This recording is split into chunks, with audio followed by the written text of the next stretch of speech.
UDF ಆಡಳಿತ ನಡೆಸ್ತಾ ಇರುವ ಮೀಂಜಾ ಪಂಚಾಯತ್ನಲ್ಲಿ ಕೊರೋನಾ ರೋಗಿಗಳಿಗೆ ಕ್ವಾರಂಟೈನ್ ಸೌಕರ್ಯ ಒದಗಿಸುವ ಬೇಜವಾಬ್ದಾರಿತನ ಹಾಗೂ ಜನವಿರೋಧಿ ನೀತಿಗಳಿಗೆ ಎದುರಾಗಿ ಡಿವೈಎಫ್ಐ ಮೀಂಜಾ ವಿಲೇಜ್ ಸಮಿತಿಯಿಂದ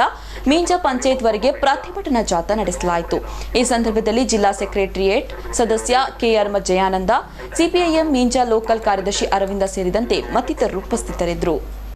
ಜನವರಿ 20ನೇ ತಾರೀಕಿದಾನಿ ಮಾತಾ ತ್ರಿತಲ ಪಂಚಾಯತ್ಗಳಿಗೆ ನಿರ್ದೇಶನ ಕೊಟ್ಟು ಕೊರೋನಾ ವೈರಸ್ ಪತ್ತೊಂಬತ್ತು ಮುಂಜಾಗ್ರತಾ ಕ್ರಮದ ಭಾಗವಾದ ಯಜ್ಞಪುರ ಕಾರ್ಯ ಮನ್ಪೂರ್ಣ ಪ್ರಣಿತ ವಿಶದವಾದ ಪುಣಜಿನ ಇವರನ್ನು ನಾಡಲು ಕೇರಳದ 2 ವರ್ಷ ಜನಾಧಿಪತಿ ಮುನ್ನಣಿ ಗವರ್ಮೆಂಟ್ ಕೊರೋನಾ ಐತ ಅಡಿಸ್ಥಾನಡು ಮಾತಾ ಪಂಚಾಯತ್ ಈ ರೋಗ ಬತ್ತನಾಂಡ ರೋಗ ವ್ಯಾಪಿಸಿನಾಂಡ ತಡೆಯರಿತನ ಹಲವಾರು ಕ್ರಮ ತೊಡಗಿಟ್ಟು ನಿರ್ದೇಶನ ಕೊಟ್ಟು ಆ ಪಂಚಾಯತ್ ಪರಿಧಿಯಲ್ಲಿ ಪುಣಜಿನ ಖಾಲಿಯಾದ ಪುಣಜಿನ ಇಲ್ಲಿ ಶಾಲಾ ಕಾಲೇಜಿ ಹಾಸ್ಟೆಲ್ ಪಂಚಾಯತ್ಗಳ ಸರ್ಕಾರಗಳ ಕಟ್ಟಡಗಳು ಇದನ್ನು ಹೊರತುವುದು ಐಕ್ ಬರ್ತನೆ ವ್ಯವಸ್ಥೆ ಮತ್ತು ದಿಯೋಡು ನೋಡೋದು ಅದೊಂದು ನಿರ್ದೇಶಿಸಿತು. ಕಾರಣ ಜನವಂದ ಕೊರೋನಾ ವೈರಸ್ ಪತ್ರ ಆಸ್ಪತ್ರೆ ಮಾತ್ರ ನಮಗೆ ಯಾರಂತೆ ಕೇರಳದ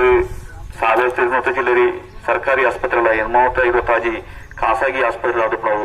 1,30,000 ಚಿಲ್ಲರಿ ಬೆಡ್